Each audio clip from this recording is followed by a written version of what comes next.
Hello everyone, জ্ঞানজ্যোতি coaching সেন্টারের পক্ষ থেকে তোমাদের সকলকে জানাই আরও একবার স্বাগত। আজকের ক্লাসে আলোচনার বিষয় হচ্ছে টেনিস কোর্টের শপথ সম্পর্কে। ঠিক আছে, এই যে টেনিস কোর্টের শপথ রয়েছে, এই টেনিস কোর্টের শপথ কবে, কেন আর কি নেওয়া হয়েছিল, এই বিষয়টা নিয়ে মূলত আজকের এই ক্লাসের মাধ্যমে আলোচনা করব।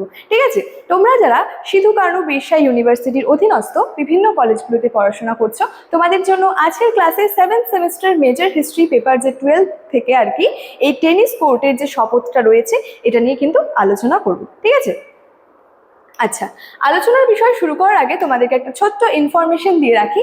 তোমরা যারা যারা ভাবছো আমাদের সঙ্গে অনলাইনে যুক্ত হবে, তারা স্ক্রিনে দুটি নাম্বার দেখতে পাচ্ছ, 7076398606 এবং 6295916282। এই নাম্বার দুটি হলো আমাদের জ্ঞানজ্যোতি কোচিং সেন্টারের অফিসিয়াল হেল্পলাইন নাম্বার। তোমরা যারা যারা ভাবছো আমাদের সঙ্গে অনলাইনে যুক্ত হবে, যে কোনো একটি নাম্বারে যোগাযোগ করে আমাদের সঙ্গে যুক্ত হয়ে যেতে পারো। এছাড়াও তোমাদেরকে কোর্স ডিটেলস সম্পর্কে একটু বলে রাখি যে আমাদের সঙ্গে যুক্ত হলে তোমরা কি কি সুযোগ সুবিধাগুলি পেয়ে যাচ্ছ। তোমরা পেয়ে যাচ্ছ প্রপার গাইডেন্স, তার সাথে সাথে recorded classes, high quality notes এবং 100% কমন সাজেশনসগুলো কিন্তু পেয়ে যাচ্ছ। এছাড়াও তোমাদের সেমিস্টারের জন্য যে কোর্স ফিটা রাখা হয়েছে সেটা হচ্ছে মেজর স্টুডেন্টসদের জন্য কোর্স ফি রাখা হয়েছে 1299 এবং মাইনর স্টুডেন্টসদের জন্য কোর্স ফি রাখা হয়েছে 699। ঠিক আছে, এই ছিল কোর্স ফি সংক্রান্ত ইনফরমেশনের বিষয়।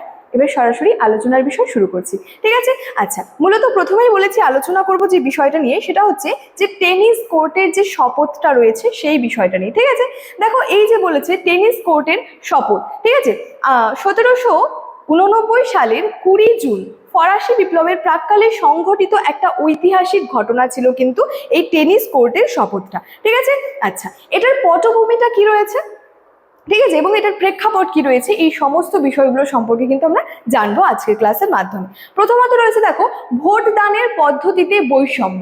এখানে কি বলেছে যে স্টেটস জেনারেল এ অসম অধিকার। এখানে কি বলছে দেখো, অভিজাত ও যাজক সম্প্রদায় কম জনসংখ্যা সত্ত্বেও দুটি ভোট পেত। তাহলে এই সময় কি ছিল, অভিজাত ছিল, যাজক ছিল এবং হচ্ছে যে সাধারণ মানুষ ছিল। ঠিক আছে, আচ্ছা, তো কি বলেছে এখানে, অভিজাত ও যাজক সম্প্রদায় কিন্তু কম ছিল। ঠিক আছে, জনসংখ্যাতে কম ছিল, তা সত্ত্বেও কিন্তু তারা কি হচ্ছে যে দুটি করে কিন্তু ভোট পাচ্ছে, দুটি করে ভোট পেত। তা এখানে বলেছে সাধারণ মানুষের বঞ্চনা, অর্থাৎ এর শিকার কারা হয়েছিল, এখানে হচ্ছে সাধারণ মানুষ কিন্তু এর শিকার হয়েছিল। এখানে বলেছে দেখো, অন্যদিকে বিপুল সংখ্যাগরিষ্ঠ সাধারণ মানুষের মাত্র একটি ভোট দেওয়ার অধিকার কিন্তু ছিল। তাহলে যাজক আর অভিজাত সম্প্রদায় কিন্তু জনসংখ্যার দিক থেকে অনেকটাই কম ছিল, তা সত্ত্বেও কি হচ্ছে, তারা দুটি ভোট পেত। কিন্তু এই সাধারণ মানুষ হচ্ছে এই ভোটের দিক থেকে একটা বঞ্চনার শিকার হয়েছিল, কেননা তারা হচ্ছে সংখ্যায় কিন্তু অনেক ছিল, কিন্তু তা সত্ত্বেও তারা কি, সাধারণ মানুষ মাত্র কিন্তু একটি করে ভোট দেওয়ার কিন্তু তাদের এই অধিকারটা ছিল। এখানে বলেছে দেখো দাবি প্রত্যাখ্যান।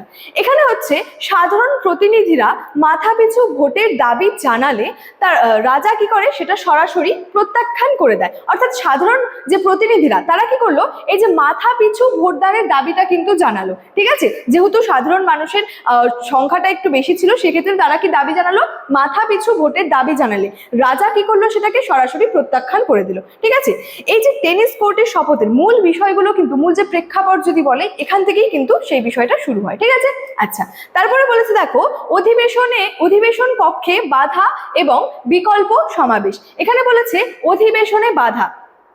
1789 সালের 20 জুন সাধারণ প্রতিনিধিরা সভাকক্ষে যোগ দিতে গিয়ে দেখেন যে সেটি রাজার আদেশে তালাবন্ধ রাখা হয়েছে। তাহলে কি হলো, এই যে সাধারণ প্রতিনিধিরা 1789 সালের 20 জুন কি করলো, সাধারণ প্রতিনিধিরা সভাকক্ষে গেল এবং সেখানে গিয়ে কি যোগ দিতে গিয়ে কি দেখলো, যে রাজার আদেশে সেটা কি হয়েছে, তালাবদ্ধ হয়ে আছে। তারপরে রয়েছে বিকল্প সমাবেশ।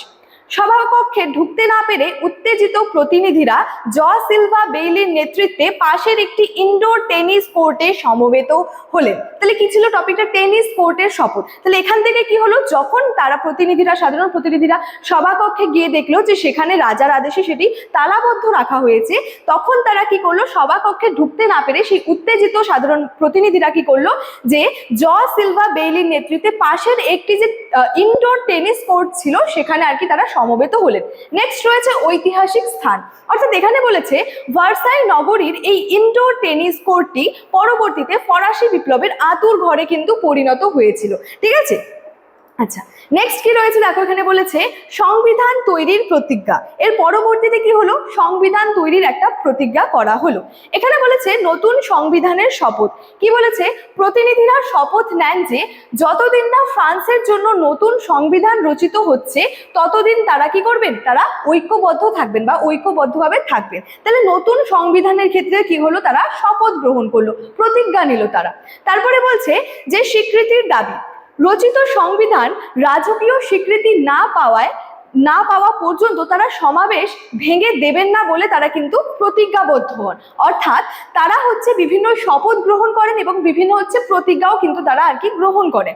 তারপরে বলেছে বিপ্লবের ত্বরান্বিতকরণ রয়েছে। এখানে বলেছে এই ঘটনা ফরাসি রাজতন্ত্রের ভিত যেটা রয়েছে, ফরাসি এই যে রাজতন্ত্রটা, এই যে টেনিস কোর্টের শপথ, এই যে একটা ঘটনা, এই ঘটনাটা কি করেছিল, ফরাসি রাজতন্ত্রের যে ভিত সেটা নাড়িয়ে দিয়েছিল এবং এই ফরাসি রাজতন্ত্রের একটা যে বিপ্লব, এই বিপ্লবটাকে কিন্তু তারা চূড়ান্ত রূপটা দিয়েছিল। ঠিক আছে, তাহলে টেনিস কোর্টের শপথ এই যে বিষয়টা কিন্তু খুব সিম্পল এবং খুব ছোট একটা বিষয় কিন্তু রয়েছে, যেটা নিয়ে কিন্তু আজকের এই ক্লাসের মাধ্যমে তোমাদের সঙ্গে আলোচনা করলাম। ঠিক আছে, ইনফরমেশন যেটা রয়েছে সেটা কিন্তু ভিডিওর শুরুতেই আলোচনা করে রেখেছিলাম। চলো আজকের ক্লাস এতটাই, দেখা হচ্ছে পরবর্তী ক্লাসে। Thank you so much, thanks for watching.